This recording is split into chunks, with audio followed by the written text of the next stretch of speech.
Okay. You can hear us and everything, monks. We're good to go? Okay. Should we try some of the tiramisu first? Okay. Also, I'm a lover of small spoons. Yeah, I brought one because I wasn't sure what kind of spoon you would like. I love small spoons. So I figured like neurodivergent we sometimes bring don't it know what kind up of spoon. into the. It's delicious. I can't even believe this is so kind. Look at the texture. I'm already analysis. The texture looks great. The bubbles on the cheese. Mm-hmm.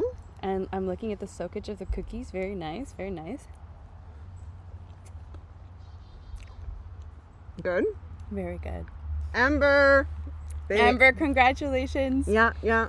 Good job. That's their stamp of approval. This is incredible. Wow. What like a full circle moment, you know? Yeah. Figured that would. This is my love language, so then to receive it is just like, it's such a freaking gift. Glad you're enjoying it. I'm at work right now, so I won't be able to really participate, but yay! Thank you glad so you like much. the tiramisu. Yeah. Sorry, everybody at work. Wow. So I can maybe nibble on this. Yeah. During the interview. And then I will and probably hopefully not get super sick. Yeah. Okay. Yes. First question is mine. Okay, yes. Sorry, that was a bit of a crazy ass interlude. Okay. So. Okay. I'm going to sit over here so the islands aren't. No! This is what I was talking about. No, it's okay. I'll come back. Okay. So Nicte was.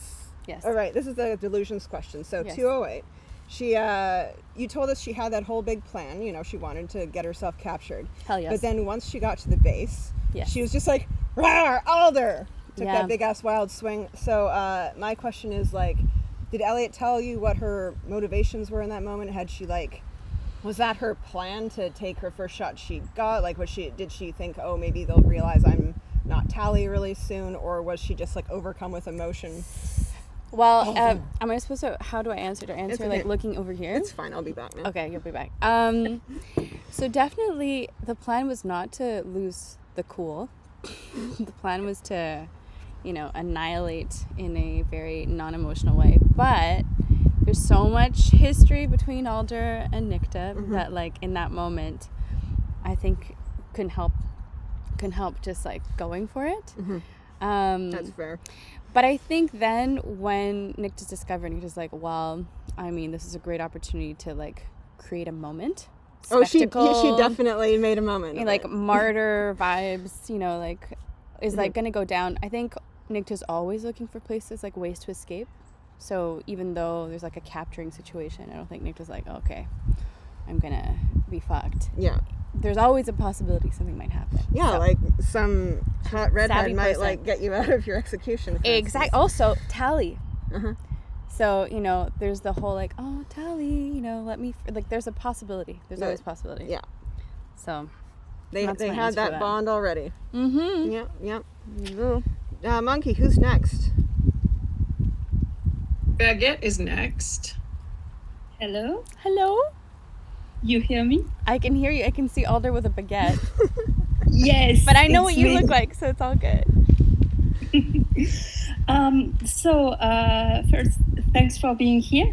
It's a total pleasure. I would like to know, as there were changes that were made in the season 3 after Taylor's accident. Yeah. Can you tell us what was the initial script? What did it plan for season 3 in general and for Nicte in particular? Oh, okay. So Taylor was not supposed to fall down that hole. That didn't happen. I don't think that Rael was supposed to be in the kind of mycelium.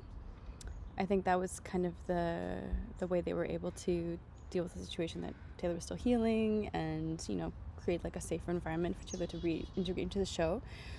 So in the forest, this whole like this very special space for everyone, when we're hanging out in our tents, we're supposed to have fights. So I think the scene where I'm actually kind of arguing, who am I arguing with? Amalia? Okay, which argument is this? The one by the tents? Before I go hang out with Tally. Oh, that one. Yeah. So The before witch that, home. Abigail and Scylla were fighting. And you were like, Abigail oh, how Sullivan. much drama. What a surprise. Okay, so I, in that scene, was initially fighting with Rael.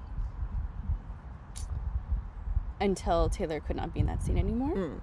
And what were we arguing about? I think we were just arguing about Scylla going and taking the truck into town. Okay, no, but originally we were supposed to be arguing about going into... Where do they go into after this? I'm so sorry. The chemical plant? No, not chemical plant. Oh, NorCal, they're arguing... Or was it the whole thing... No, that's right. You were part of the argument. It was like, why aren't we staying in the session? The session. Oh, yeah. Okay. So that argument's supposed to happen between Rael and Nicte. And Nicte's like, we should go. Like, I know how to hide there and stuff. And Rael's like, no, I have been. It's like part of my like history, etc. We can't go there and fuck shit up. Like, absolutely not. So that happened with Rael. And you already kind of see that tension happening between Nicte and Rael when they're waiting for the... Yeah, I was just going to say, they already had that argument, so... It continues. It furthers. And tension. then Tally tries to keep the peace. And then we go off into our stuff. And then I think Rael was supposed to go off somewhere else. Oh, Rael and someone else were supposed to go off and change their faces on a bus. Wait, she can change her face? I thought that the unit wasn't going to change faces. So they did change they were in the original script. This is what we all wanted. We all wanted everybody to have new faces. This changed so much, though, I have to say. You know, with, like, they had to, like really props to the writing team because they had so many curveballs. You know, it's not only Taylor's accident, but, like, people were falling Ashley off had the a flies. concussion. But also, like, COVID. Yeah, COVID. So, like, you know, scenes were just shifting constantly. So this is just a version that I know of. But I don't remember who was on the bus. 2 people were on the bus. It was maybe Ashley and maybe Taylor, and they were changing faces. Don't quote me on this, because I'm not sure. This just makes me sad because I think a lot of us really wanted to see, like, oh, is everybody going to start changing their faces? Yeah. Because we knew that you were going to be changing your face. Yeah. And there was tension, I think, between the team being like, do we do this? And they're like, no, we gotta. So I think, that's what happened. Too bad. That would have been super fun for the story, having, like, multiple versions of everybody. Yeah. So, yeah, that's my, I don't know if that was very concise, but that's my answer to that. Thank you. I'll treat myself. I'm going to have another I don't think you have to worry about being concise. It's fine. Everybody likes to hear you talk. All right, Reshi's question is up next. Yes. Hey, Arlen. Hello. Thank you for being here. Super happy to. And thank you for doing that interview. It's finally live. Oh my God. It just got live. Oh, sweet. Just before, like, half an hour ago. Oh, amazing. That's awesome. It's a bit late. Sorry. You know what? We're humans. Arlen was also a bit late. I was fully late. Yep. It's fine. I hope you're doing very well. Oh, thank you. Likewise. My question is, what's the most bizarre Nicte fan theory that you've seen online or somewhere? Okay. So I haven't seen any weird or bizarre Nicte fan theories. So I open it up to you, to all of you, if you want to share some with me, and then I can tell you which one I think is the most bizarre. You know about at least one of them because just the gray one. Well, I mean, but that wouldn't be fair because I'd just be like, oh, that's the only one. Well, it's so bizarre. It's not that bizarre, but it's the only one you know, I guess. Yeah, so it's about hair, and I was the only one. Yeah, Faith told me about like the hair hair theories. Yeah. And I was like, no, these are my grays. I think that there were like probably theories about what happened to her face, but... Oh, about what happened to the face? Oh, why it got Whole Town? Like, yeah, but I think that's actually a question later, so you don't have to go into it. I'm going to shut my mouth then. Yeah. But if others want to share some bizarre Nicte theories, I'm all ears. Nobody wants to talk? That's totally fair. I got that. You don't want to say it out loud. You can just like send it to my brain. Well, I will say that I know that people enjoyed the theory. You mentioned it in some other interview, maybe with Fort Salem Library or somebody. You had this headcanon, or like when you were prepping that like Nicte had killed her dad or something with her powers. Yeah, I did. Well, that was mine. That was my. Okay, that was my backstory. It's still a theory. I don't know. It was Trying to come up with some kind of comment actor here. prep story. Yeah. Yeah, that was just that the Nicte had accidentally, when was understanding the powers, accidentally killed a cat, Papa. Cat! It's worse than her Yeah, dad. I know. What? I mean, depends for different I'm people. joking. Different strokes, different folks. I'm joking. That's okay. That's totally cool. Yeah, so that was a theory of mine. But yeah, unless no one wants to share other theories, then I'm just gonna continue eating this tiramisu. We succeeded, Ember. Jack We succeeded. on the coffee, 'cause I don't drink coffee, but cool. Yes, I remember you guys discussed that about how you don't like the taste of coffee, so you never started drinking it. And then Jess was like, "That's heresy." Yeah, it is Yeah, for some people. that's For fine. me, I love tiramisu though. Am I next, Monkey? You are. You have the justification for Oh pushing. yeah, this is like the really mean question. Maybe. Okay, so how does Nicte justify using pushing as the spree's primary weapon when the spree is supposed to be about consent and freedom to choose? Is it not against her moral code to kill people in a manner that steals their agency and control over their own bodies? Okay, so I think there's various things going on here. One thing is war, and Nicte understands that there are casualties. So that's for sure. When Nicte was in combat with Alder, and these witches had been like, okay, fine, we surrender, etc. And then the powers were used to get them to kill themselves. Nicte was like, this is super wrong, because these people had surrendered. But I think the big point with Nicte in terms of all the killings is that it's kind of, in the world of Motherland Fort Salem, witches are the people that do the military. So humans aren't part of that. I think killing the people to match the numbers of witches that are killed is to try and humanize the experience of being battle or like war cattle type thing. So yeah, I think for Nicte it's a casualty situation. Yeah, I was more asking, like, it's not so much about killing people, it's about the manner of killing people. Because it's like, I almost wonder if, like, that's on purpose from her. Because it seems like it should be something that should be against her moral code, but at the same time, like, yeah, that maybe it's something like, sorry, I lost my train of thought. No, I think what you're saying. I think that, like, we don't get consent and we don't get to have control of our own bodies, so you don't either, or something.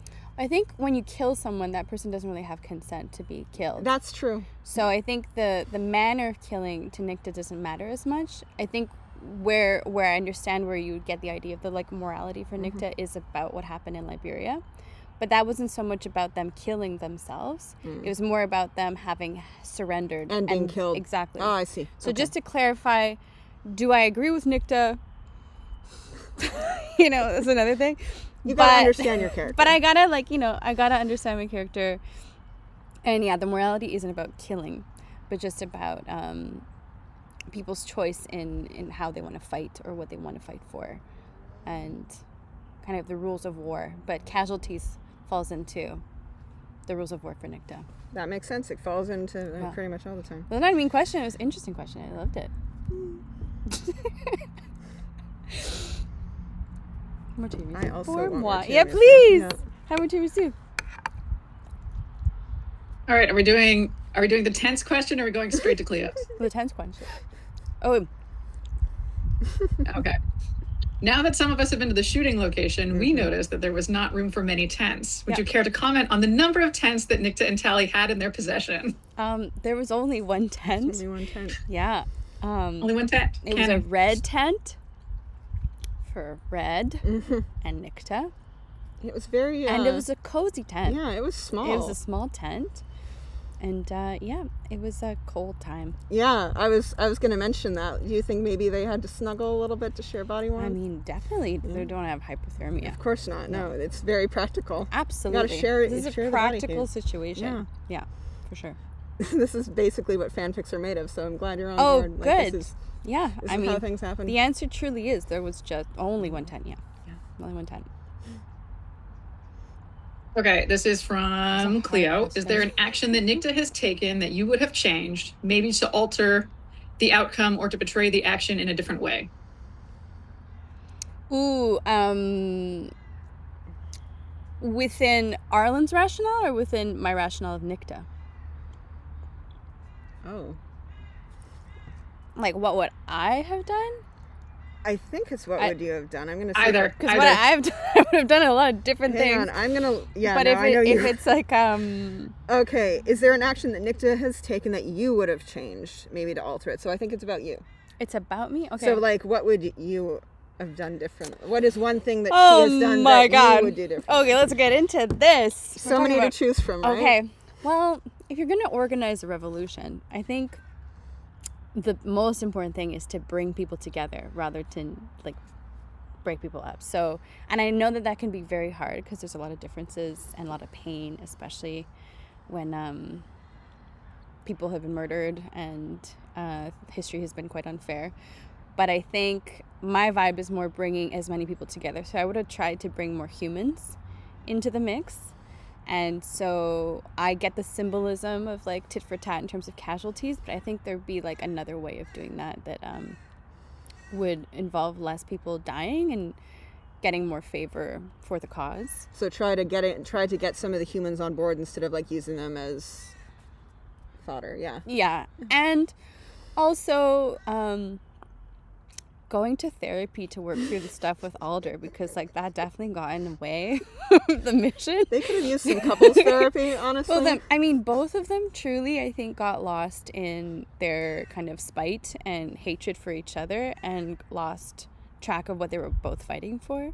So I think couples therapy, individual therapy, would have been really good. That would have been really good for them. So yeah, I would have gone to therapy to deal with my issues with Alder, and then I would have tried to center the movement around bringing people together and love and respect and less dying. That's like a very Arlen answer. That's my answer, but I don't know if the question was more around like the Cleo, things of, like, that was good, right? Was that what we were asking for?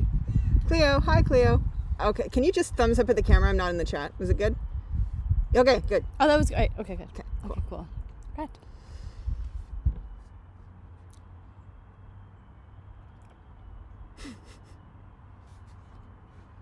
I love that there's this person doing Tai Chi and there's like music in the background. Oh, I didn't even notice that. It's so soothing. While I don't know if Admiral's here. Yeah, like sometimes people have like different names. Is Admiral somewhere in the chat? No, I'll ask for them, I guess.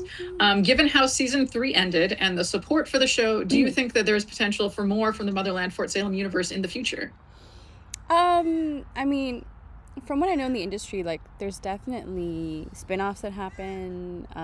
There's like whole shows that have happened from fan fiction already. So I think get writing, everyone. I'm just like, never say never. I'm never like a absolutely not, absolutely yes. I have no power in that domain. But I truly think that, yeah, if someone compels a network with something interesting and there's like a support for it, then like that doesn't mean it's not possible. And if something like that did happen, would you want to be involved if they asked? Of course. Yeah. Absolutely. Of course. Absolutely.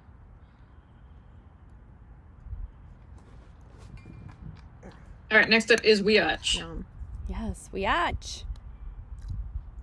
Which one am I asking? I want to ask about the holy face because you guys have already talked about this already. Okay. So I've got my own theories, and this goes into weird theories. But yeah, holy face. What do you think caused that? How did it happen? So Nicte had the power to make people kill themselves. Cool. That was the vibe for Nicte. The holy face. I think it's like a little bit of like a Dorian Gray vibe. If y'all are familiar with Dorian Gray. So there'd be a cost to certain actions that Nicte would take, and also like malfunctions with burning your face too. Just like, oh shit. Like, so I think that would deal with like kind of the burning element or like kind of the melting. But I think the holes come from truly just like maybe doing things that betrayed Nicte in the process of playing with work, that like were like kind of like a visual, physical remnants of the actions that Nicte had taken.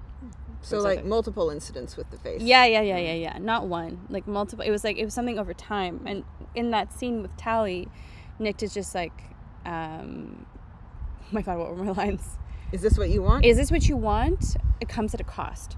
This comes at a cost. And that's what 30 years of doing work without thinking will do. Exactly. So like, yeah, here we go. I just rewatched because I wanted to make sure I didn't forget anything. Oh, I good. wanted to ask. Very good. But in that, Nicte's like been training Tally, and Tally's playing with this like new, like I can see into the future, past vibe situation.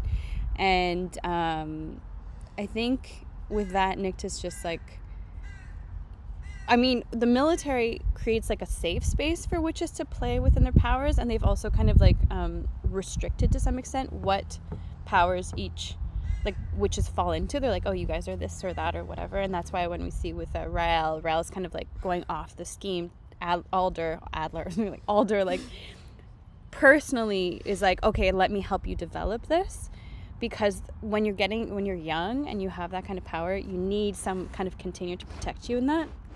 I think Nicte could have had that with Alder, did not, and so like played around completely by themselves. So with that comes some mistakes, and that you can't kind of go back on. It's kind of like if you hurt your body when you're older and you tell someone younger, like, shit, you should really take care of your knees because it might really fuck you up later in the future. That's, Nicte just like fell on the knees a bunch, so yeah. Giving Tally some skincare. That's relatable. Yeah.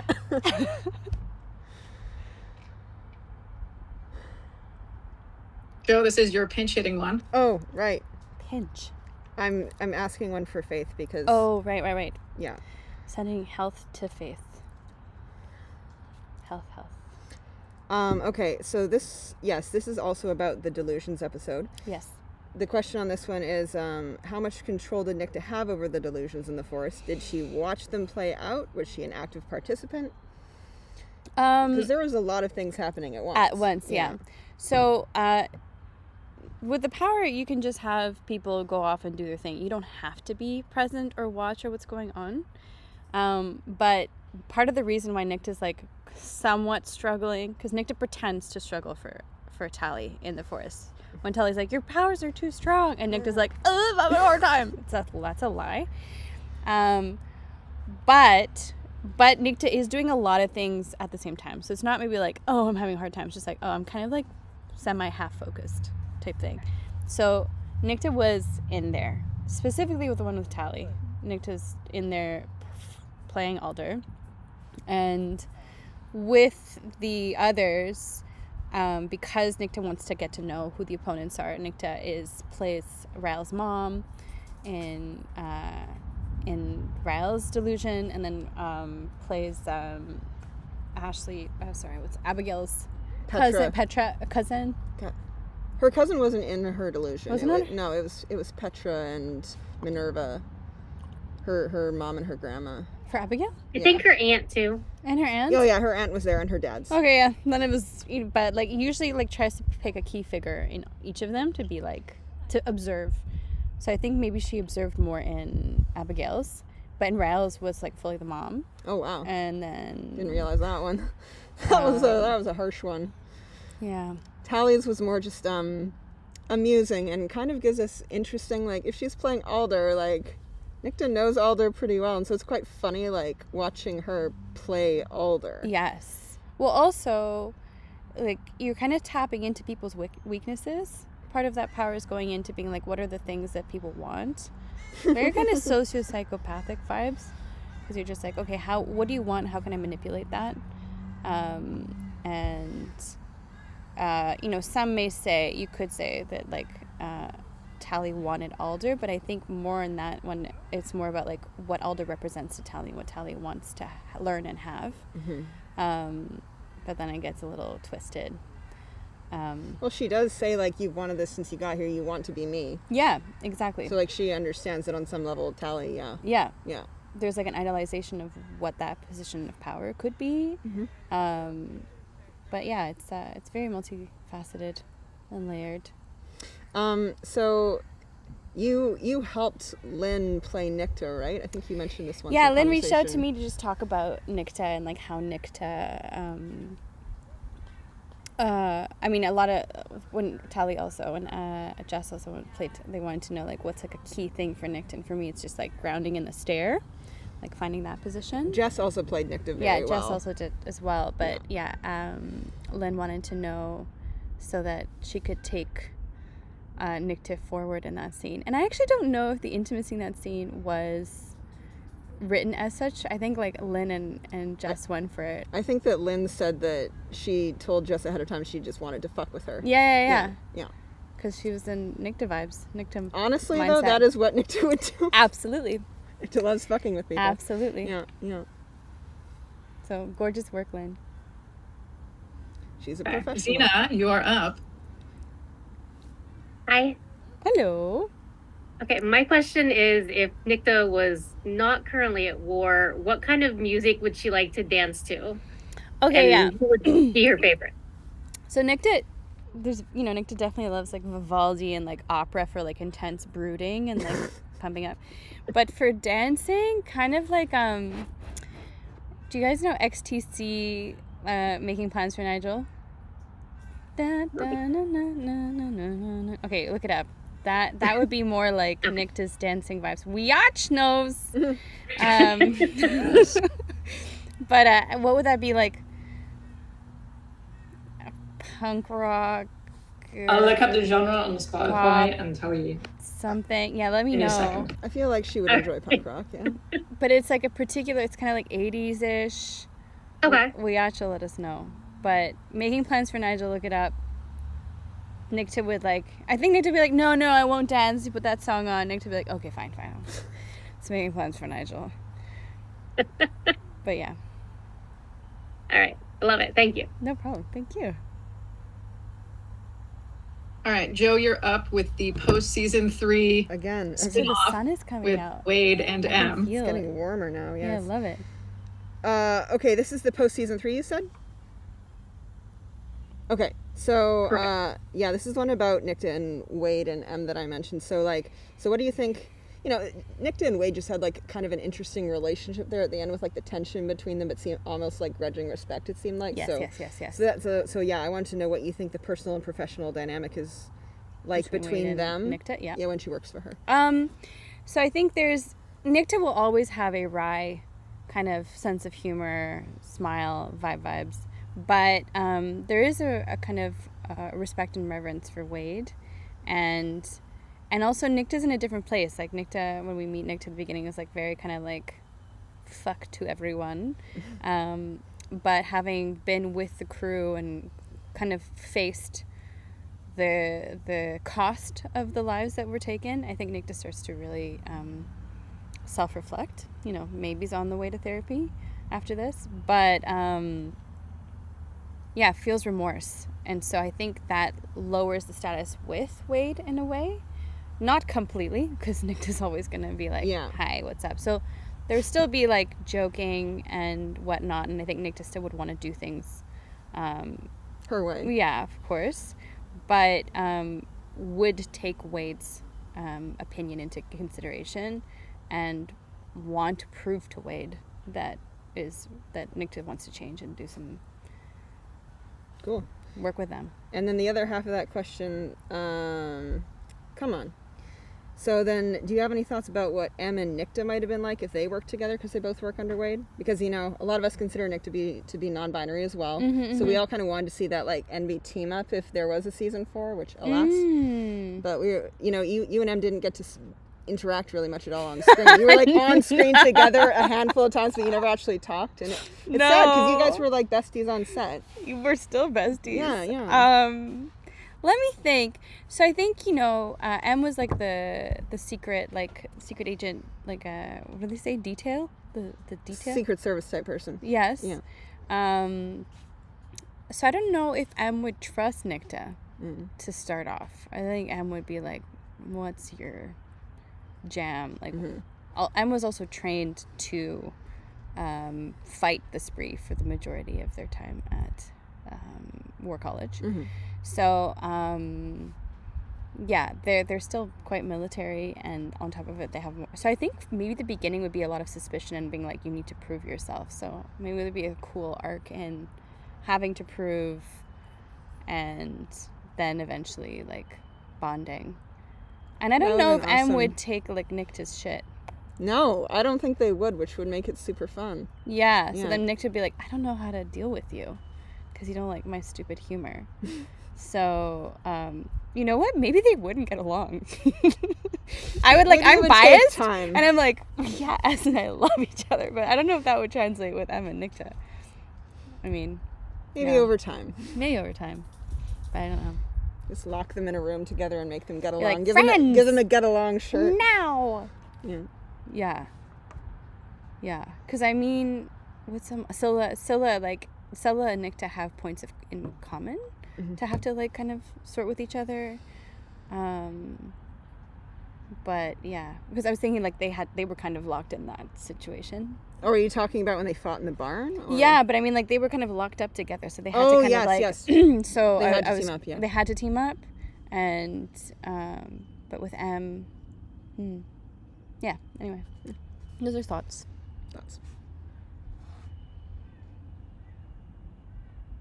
All right, Weach up next. What? Oh no, sorry. Did I answer the whole question? No, you did. It's fine.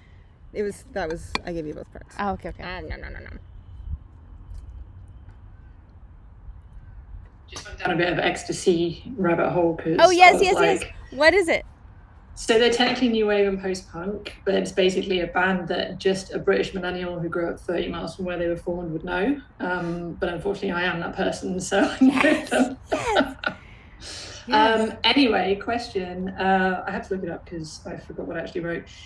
Oh yeah. So Jess's character sheet said Tally was a living exclamation mark. Is there anything that you remember stood out from Nicte's character sheet? Okay, I have the breakdown. Oh, you came prepared. I brought it. I brought the breakdown. Ooh. I'm curious because breakdowns they're always super interesting to see what they include. Okay, what do they say? I took a picture of it because I was like, how am I going to find this? All right. Tuesday, September 1st, by 1 p.m. deadline for this audition. Young Nicte Baton, a total badass soldier, ambitious and wise beyond her years. Alder is the head of the U.S. Army, consisting of witches, and very close to the president. Scene 1. Alder is complimenting you on how you protected your team in battle by unleashing vicious centipedes as well as sonic noise in a glass bottle you broke. That caused your enemy to turn on and attack each other. It's a really advanced power that not many witches have. When you tell Alder that maybe she could help you, you're wanting her to help you climb the political ladder. You'll prove to Alder that you're worthy. Scene 2, you realize that Alder will use any means necessary to stay in power, no matter if it means the innocent suffer. This realization breaks your heart. You want power, but you have morals. Pronunciation for the reader is Nicte. Yeah. That was the breakdown. So wait a minute, you filmed 2 scenes for the audition, not just one? Because we've only seen the Your Heart is Black, Sarah one. Oh yeah, there's another one. Uh-huh. There's another one. I can put it out there if you guys want. I'm sure everybody would love to see that. Yeah. I thought I did. I didn't. No, in the tiramisu video, you just included. Oh that yeah, one we just took little segments. I was like, you guys don't want to just watch true. our Yeah, you don't want to the watch whole the time. whole thing. This is about tiramisu. Nicte audition. Let me see. But no, if you put, I'm sure people would love to see it if you put it out at some point. Okay, yeah. I'll put it out. And let me see if I can find the notes that I got from Elliot for my callback. I actually have a related question to this. Yes. So you got tapped to play older Nicte as well later on. Did like, I know that you said that they tried to find other people who could play the role and they just didn't vibe. It didn't match what you had done. Yeah. So like, did they give you like the breakdown and the sides and everything for older Nicte, or did they just say no, you can just do it? Yeah, they just offered it. That's cool. Because I wanted to see your audition tape of some of like because like we've seen Olivia's audition tape for Nicte. No, I didn't. I was You didn't do it. They didn't know. They I even actually met some of the actors when I was in Toronto that had auditioned for Nicte, and they're like, I auditioned for, and I was like, no way. Like the first time or the second time? The first time. For the older one, because I was only set to do the little BB. Let me see. The BB. Nicte is okay. So the notes they gave me is Nicte is more troubled, raw with an edge. In general, give less, it's more self-contained, a bit more monosyllabic. Nicte wants Alder's approval but tries hard not to show it. Need to see the turn at the end of scene 2. The big thing about it is that it informs the rest of Nicte's life, so we need to see that pain. Nicte sees a lot of pain. She possesses unheard of magic that can compel people to commit suicide, so that energy is within her. So those were my notes for my callback. I don't know if that's helpful. No, that's super helpful. I found that super interesting as like an industry nerd. So not an exclamation mark, but like very dark. Very dark and troubled. I'm not sure like what like mark that would be. I'm trying to think. I'm like, would that be like I don't know. I can't think of any. I mean, there's the enye like that goes on top or of the or N. what about the like upside down? It says exclamation dark. Baguette says exclamation dark for Nicte. Yes. What does that mean? So there we go. Pun. Oh, sorry, I'm stupid. Yes. No. No, I'm not stupid. I'm silly. You're silly. I'm silly. Exclamation dark. I like Exclamation dark is great. And yeah, cheers for bringing that with you. Yeah. Well, she does have that same intensity as Tally. Like that's part of what. True. Like those three. But it's Nicte, dark. Tally, and Alder. They all have that intensity in Exclamation common. But dark. Yeah. Alder's Tally's like the bright side. Alder's like exclamation sharp. Oh, like her jawline. Yes. Yep. Sorry, monkey. Who's next? Zena's up next. Sorry, I wasn't ready. I was laughing at the jawline thing. Occasionally. My question was about what is one of your favorite other projects you worked on besides Motherland Fort Salem? Oh my God, another one.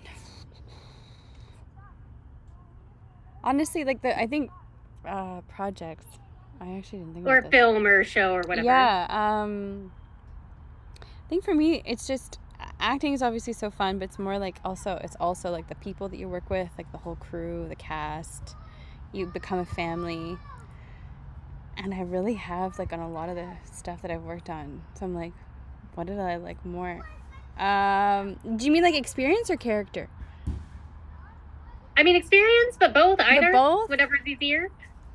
I mean, honestly, all of them. Like I was like worked on Rosie, and like me and the little cutie were just like besties on set, and we like just followed each other around all the time. Everyone thought this was my child, and she also had like siblings as well. So sometimes I'd be with all the kids, and people were like, "Your daughters," and it's like absolutely not, but I love them. But yeah, also the whole cast was like so sweet on that. Yeah, like everything. Like I make friends with people in hair and costumes. Like we're still buds after that. So I don't know. I remember you saying that the woman you played opposite in Roads in February you got along with really well. Yeah. My grandma. Like we lived together. We lived in like a house on the beach together. So you guys actually like really gelled then because you were literally stuck together. Yeah. She put sunscreen on my back in the mornings when I'd go like walk on the beach. She's like, sunscreen, and I'd be like, okay. That's adorable. But it was really good because I don't want to get burned. But That's good. No, like in every single project, I think it's important for me to connect with people. Otherwise, I would probably hate my job. So, all of them have had special moments, but yeah, even on that project, like that was a whole crew from like Montevideo, and we were like traveling to this beach town to like film. So we sometimes go there, and I would go stay with the crew in their houses on the weekends to hang out in Montevideo. So it's just like it's everyone, you know. It's like everyone on set. We always see the actors interacting, but like you interacted with like so many other people. Yeah, like you're with tons of other people, and like you see those every day. Like makeup people, they're like, to me, they're working on you for ages at a time. They're talking to you, and they're like gentle to your face. You know, you feel like a baby being touched by their like makeup brushes, and anyway, yeah. Okay, thank you. Okay, next up is on Vishan's behalf. Yes. Do you have any upcoming projects that we can support that you are also able to discuss? Upcoming projects. Well, I'm currently working on one right now. That's what I'm training for. I'm training to be a swimmer in a short film called Seconds that I'm shooting next week in Toronto. And so that's really fun. I'm also doing another film that was originally called Adam en dépression, but I think it's getting a different title. I've been doing a lot of stuff in Quebec lately because of the strike and whatnot, so a lot of en français. So a couple like show called Alerte, where I play a profileuse, a profiling specialist for people who are serial murderers. Oh, that's cool. Yeah, it's pretty fun. And I've done some audiobooks, which has been sweet. So, yeah, the industry's like slowly picking up again. So finding work where you can. Yep. And yeah. I actually had to really think about that because I was like, I don't know any of the types of things that I do. Next up Swimming is one Jo's sounds cool, industry though. question. It's Yeah. really exciting. Oh, sorry, what? Next up is your non-binary industry question. Oh, yeah. Oh, yes. Yeah, well, because, a lot of us think of Nicte as non-binary because of, like, your identity. So I was wondering, like, do you have any experiences that you can share as, like, a genderqueer actor in the industry, or, like, tips, or, just anything about that? Well, I feel like the major thing, because non-binary is like such a huge umbrella term, and it can look like so many different things. Yeah. And media is like still like figuring out what that is. So there's like this kind of like little like pigeonhole of like, oh, non-binary looks like this. Yeah, where it's like, just like that's for sure. There's people that are non-binary look like that, but there's a whole spectrum of what that can mean and what it means to each individual. So I think my major thing would be like making sure that your agent understands how you identify and what you want to do and what you don't want to do. So that already from that get-go, you're not getting auditions that don't make sense, because that could really suck. And it's, once a friend of mine said, it's kind of your job to teach casting how to cast you. So in that, making sure that you feel solid about how you're interpreting your character, how you want to dress for those auditions. And I think I sometimes take some liberties with breakdowns that I get, to bring the character back to who I am and how I want to interpret it, regardless of what necessarily is on the page, or like, like sometimes it has to be like a version of you, or else it's not. Exactly. Yeah. So bringing a bit of yourself to that. And example, I did an audition for something, and they had written the character as the writing of the character was like as an actor for English for a second language. Like the grammar didn't make sense. Yet they wanted this person to have no accent. It was like no person would use that grammar who's from another country who doesn't speak. Doesn't have an accent. That doesn't have an accent. And then there was other like things in italics that I had to do in another language. So I was just like, I'm just gonna correct this. So if I'm going to do it accentless, I will correct the grammar. And if I'm going to do it without an accent, or with an accent, then I'm going to leave it so that they understand how this works. So did you shoot two versions? Or? Yeah. So I shot a version with correct English grammar without an accent, and then the one that was actually written with an accent, because that's what actually makes sense. So I think that can translate to also representations of how you want to connect to a non-binary character that's in there. But I have to say, a lot of the scripts that I have seen, I think they're so scared. They're like, you do what you want. Like there's like a kind of a fear. So you have done auditions for non-binary characters? Or? Yeah, I definitely have. And, but yeah, I think it's just, I do think that when it comes to someone like me, it's harder for them to see as non-binary. Yeah, for sure. So it's definitely very pigeonholed, like people like that look like me and S. Yes. Yeah. Yes, and it's also, but you can kind of tell sometimes who wrote the project, because if a queer person wrote it, it's not. There's like a diversity of queerness, a diversity of different like. Yeah, exactly. I mean, like if it's like a cis het writer, it's like they're gonna be like, okay, this is what they you're look like. non-binary, or you're this trans man, or a trans woman. Like this is all I understand. Yeah. And I mean, usually that's always how it's like written down. And sometimes they say like they're looking for any trans person, though. It'd be like they can be non-binary or like a trans man or woman or something. So they just want like a trans character to be the trans character for representation. Let's put you in. Yeah. Let's Cross that box. And it's like, oh God, like they're probably gonna have to like adjust the script because like if it's not gonna be specific enough. Mm-hmm. But because like I just did an audition for something like that recently, and it was like the person didn't have a gender specified. It's just that they were trans. I was like, okay, I mean, I'm just gonna play this how I would, but yeah. like, I hope that they do adjustments in the script if they have to. Well, the other thing too is like if as an actor you end up being part of making those adjustments, depending on where you're at in your career and how comfortable you feel, also asking for compensation because that is your extra work that you're doing for the writers. Oh God, I'm not good at asking for things, but thank you. But it's just like something to keep in mind that like it is your labor that's being brought into making the story make sense, because they didn't do the research. Because they could also pay for someone to come in and offer that knowledge and offer that expertise. I think this happens a lot with any kind of marginalized person. Marginalized person, whether it's disability, race, ethnicity, art, like anything.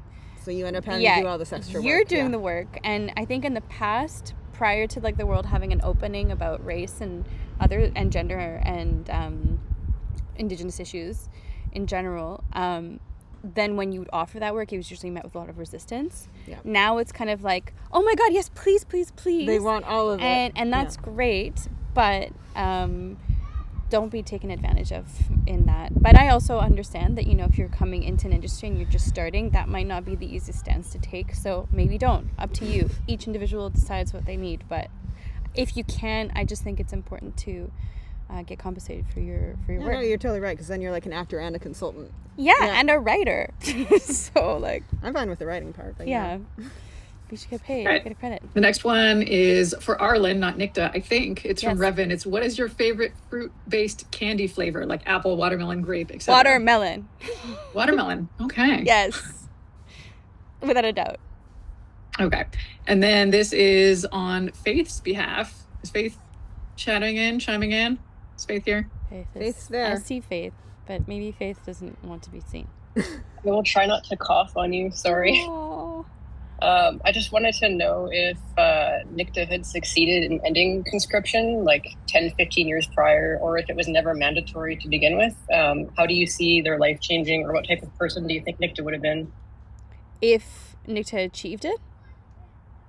Yeah, if Nicte had achieved it, or say like conscription wasn't mandatory, just if she hadn't had to spend her entire life fighting for witches, like who do you think she would have become? Interesting. Well, having had this power, because I think in my brain, like the power had, I don't know if I had mentioned this, but I had talked about this with Elliot, that the power kind of came from this really intense connection to Nicte's mom. And Nicte's mom had been kind of taken in. Nicte's mom was part of the military and had been taken in and was tortured. And the mom was kind of trying to connect to Nicte in that time. But the mom's main thoughts were, I just want to die, I just want to die, I just want to die, I just want to die, I just want to die. And so that was kind of the birth of this power, like this desire. Nicte was so strongly connected to the mom's desire for death, her own death, that kind of like melded into Nicte's power. So that was my theory for how that had gone. So it's a theory, that wasn't something that Elliot told you. No. I was like, when I met with Elliot when I was playing young Nicte, I was just like, whoa, okay, I know this character is able to kill people, have this power to kill others, or desire to kill themselves. And I was like, how do I make this make sense? So I had built a whole story for how Nicte was connected to Alder and all these things. So I shared that with Elliot. And Elliot was like, sweet, this is so cool. And I think that was a big part of how I built that character. Yeah. So I think just to, in terms of answering that question, if that was still present, because I'm assuming the mom... She would have still been conscripted. Her mom would still been conscripted, so maybe still gone through that. So I think Nicte would have had this like ridiculous. I think Nicte would have been really terrified to have this power to like accidentally, like initially, like people kill themselves. Would probably have like a ton of shame. And if Nicte didn't find like a solid mentor or someone to help, then might have like a really sad, dark life. Yeah. Hi. Oh, That's Ina's wife and Kitty. Oh, cute. kitties. One of 3 kitties. But yeah. Oh my god. Hi, Gabby. So freaking cute. It's open to questions now, right, Monks? That was the last one? Yes, it is open questions, open. so Reshi is up first. Ooh, we've already got them going. My question is, when you got picked for a role in any project you've done, have you done some stuff before starting to shoot that you have to meet those people prior, or some people of them to like chemistry and make your characters have more chemistry with each other? Well, actually, I'm doing that right now. For the short that I'm doing now, I have a co-star and we have a relationship. So I was like, let's chat. I mean, we're at a distance, so we're like just like getting to know each other a bit. Definitely with that film I had done in Uruguay, like we started, not only did I audition the people, and I also did audition the other cast members for this film. So you get to see all the different potential actors that you'll work with, and it's kind of clear when there's a chemistry with an actor, and then after that you continue to build that. I love to be able to create that connection. And also if you have a relationship, you know, you get to be like, okay, what was like our first date like, or like what was the moment when you realized that you liked me, and blah blah blah blah blah, but within the character, obviously, not like actor. And I think it brings such a richness to the work afterwards, and then comfort, like if you have to do any intimate scenes, which now we always do with intimacy coordinators, but I think it just adds to the element of feeling comfortable with someone and being able to portray that in like an honest way. Sometimes you don't get a chance at all. They're like, you get to set and you're just like, okay, you're in love. You're like, great. Or you've been best friends forever. And you can do that too, but I think that it's a gift. It's a total gift when you get a chance to do that ahead of time. Yeah, it's definitely a thing that's hard to manufacture like on the spot. You can sometimes because you're just like, okay. Sometimes you vibe. You totally vibe. But it's just, I think it's just like extra sweet.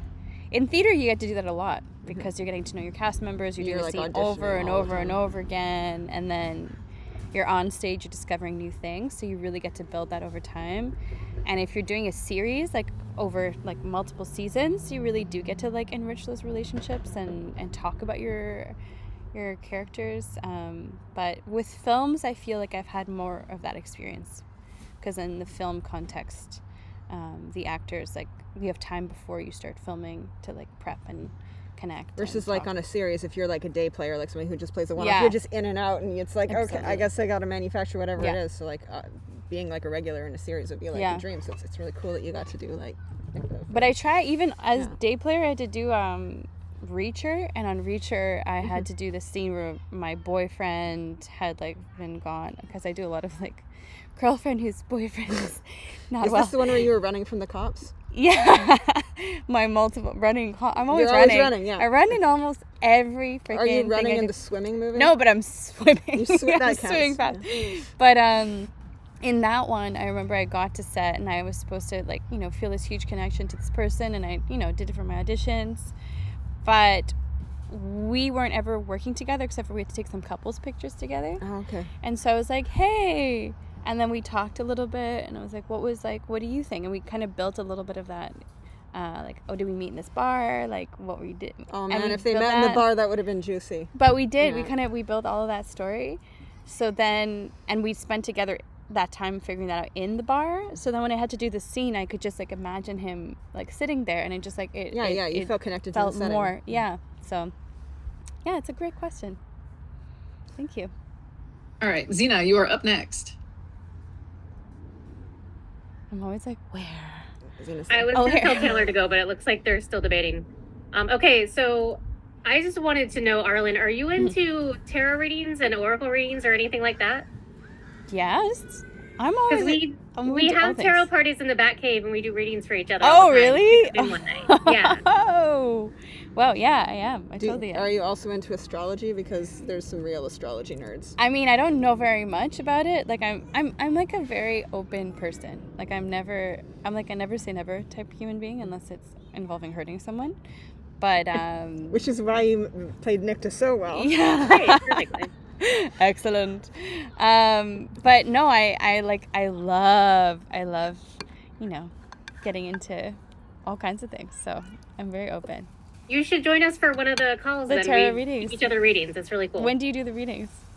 It's not like Usually on regularly weekends. scheduled, but Oh, you just it just kind of happens? Yeah. Also major Wiccan holidays or full moons. Oh, full moon. if I That's know awesome. there's one coming up or something, Okay, I'll yeah. try to alert you ahead of Try to time. let me know. Yeah, Okay, cool. Or Thank whenever you. I'm not asleep. that's true. Jordan works nights. Usually at Oh. night, yeah, because we're mostly night owls. Okay, yes. I'm actually trying to be an early bird. It's hard. It's so hard. Okay, thank you. That's what I wanted to know. Taylor, Okay. I think, is up next. Good. Yes, Taylor's up. Taylor's there. Hello, Taylor. Hiya. So it might just be like a really silly little question. Yes. But obviously you and S are good friends, and Yes. S does aerial straps. Yes. As someone who does aerial hoop myself, I always want like more people to like try aerial arts. Have you ever tried any? If so, what was it like? And if not, would you, and which one? So I trained at the National Circus School in Montreal when I was from 9 to 13. So I did tightrope, juggling, équilibre, like just handstand, tumbling, and Parkour. Near the end of my time there, we had to try and try some stuff out. So I was trying out tissu. Tissue. Rope climbing? No. Silks. So I still try some silks and stuff. So I didn't actually do any hoop stuff. No, I didn't at all. But we did a lot of jumping from really high, elevations to get over our fear of heights and stuff. But I would have loved it. I think it would have been really fun. I was a real a monkey bar kid. So I hung out a lot, swinging backwards and forwards, and so I think I probably would have been good at it. Now I have a bit of a shoulder injury, so I don't know if I could, but I'm doing some rehab on it. So yeah, I love it. It's beautiful. And S just did a really, really beautiful presentation at Monastère in Montreal, which I got to go see, and there were artists from all over the world actually, and it was really cool. What? So you do aerial hoop? Yes. So, yes. I do aerial hoop, and I've done a little bit of aerial trapeze, which is terrifying. Yeah, it's so beautiful. It's really. I love watching circus. Having been around it so much, I can be pretty I can be a really harsh critic sometimes, but at least with us, we have a nice relationship where we can just be really honest with each other in terms of how we're working on stuff, and yes, we have a great coach. So yeah. Brilliant. Thank you. Yeah. I think that's all we had for open questions, unless Taylor wanted to do another one, because time check, we have 9 minutes till 1:30. Okay.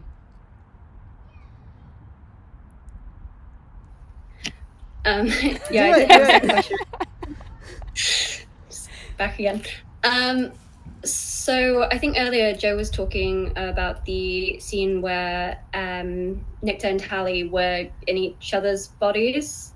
And I was wondering, as an actor, did you go to Jess and be like, I'm sorry, none of my words coming out right. Oh, it's okay. Did you talk to Jess beforehand? Because while we only saw it for a short time on the screen, I imagine it probably took a lot longer to film. And try and embody somebody within someone else's body. I feel like that's quite complicated. How did you find that as an actor? I didn't find it really that hard. I mean, I went over to Jess's and we just played. I gave her some Nicte. She gave me some Nicte back. And I had watched, we're also in scenes together, so we're watching each other play, and yeah, I got to see Jess play her Tally, and I think what's also kind of helpful about these two characters, and it's a testament to the writing and testament to also Jess's work, is just that they're very clear you know, they're clear characters. Like there's like they have they have both a very intense sense of purpose. I find that really kind of easy with acting. Like with an act, if the character has a strong sense of purpose, you can feel where that's also led in the body. So, like, you know, if you're leading with, you know, with your chest or your knees or your back or your shoulders or Nicte whatever. always had Nicte had this, but, you know, like, when I think of Tally has, like, she's ready. You know, she's got this fire inside her. And you mostly had to play her scared, though. I had to play her scared, but I still had to have her, like, her sense of, like, not giving up. Tally's not someone she to was give mad. Up. Yeah, she was so mad. just like, oh my god, my friends, and Nicte just fucking being a douche nugget. But the smirk when she put everybody loved the like the little stare down. Yeah. But yeah, that's a big thing. I think sometimes characters that have lost their sense of purpose, you know, that also affects your body and where you go. And I tend to find those really interesting to play, but I think they're kind of like the physicality is kind of a little bit more challenging to find. And so yeah, it was. I thought it was quite easy, and it was just fun. It wasn't like a big, like we just like kind of talked for like maybe 10 minutes. Really we're like, fun to do, actually. Cool, got it, yeah. Got you, you got me, great. Okay, let's go on, and let's have dinner. So yeah. Brilliant. Well, thank you again. My pleasure.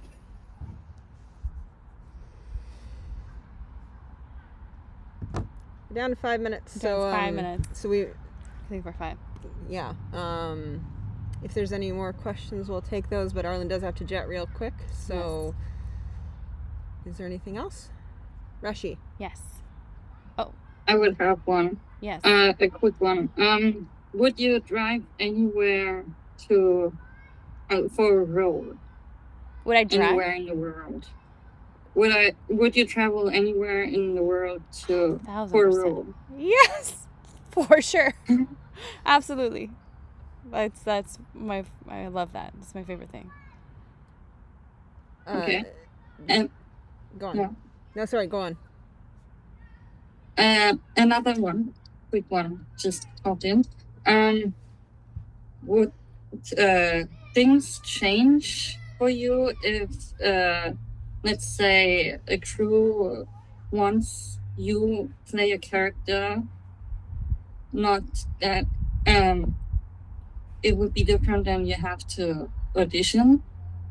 You don't have to audition for that role, but you already got it, or people want you for it. Does it make sense? If I just was offered a role? Yes.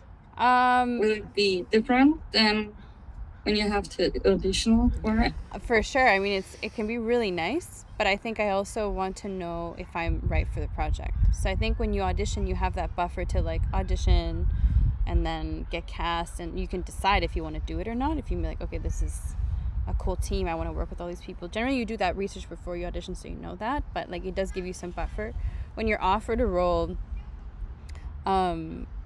which has happened. I think I tend to be like, are you guys crazy? But, like, you're not auditioning at all. But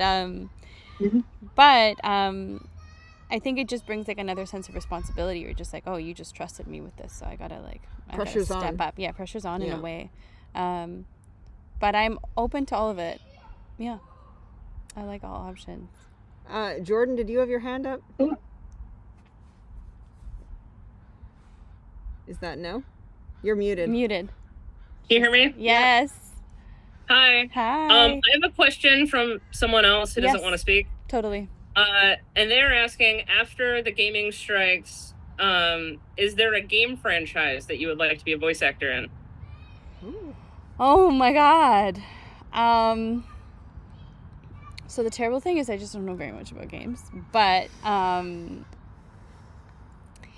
yes, if it involved people not getting hurt.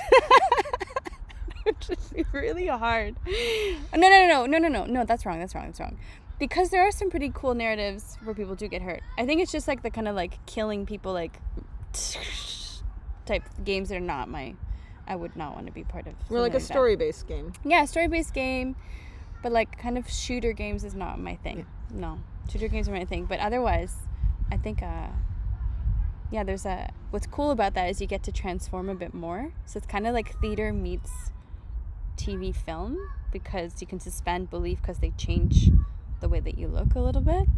So, I'd love to do that and like play like a little old human, you know, just a little over there, and like I have a secret story to tell you type thing. But yeah, I want to point something out. Jordan, move your head. The thing. So that is off of the. Do you remember how I told you about how when we did our Vancouver meetup, we played that prank where we set up a shrine so that the people who came late would walk in and see this weird That's off of the shrine. Someone made that? No, I bought it. Oh, you bought it? It was part of the shrine, and I was like, so cool. So that like has a Nicte connection, is what I'm trying to tell you. It was also at the last meetup in Toronto. Oh yeah, no, we've been bringing pieces of it together. It's like part of it's like this ongoing joke. Yeah. But yes, there's blood stains. You can't see it on the camera though. Oh God! Okay. It's fake. Yeah, it's fake. I thought you were like, it was let's like meet. Drinking blood. That was the idea. It was meant to be creepy. Cool. Yeah. I mean, if you did that, no shame. Also, that's your jam. It is 1:29, so I think we gotta go. I have to run. It was such a pleasure. Thanks everyone for showing up and dealing with my lateness. I really, really appreciate it. I really do. Everyone. To everyone. And get better faith.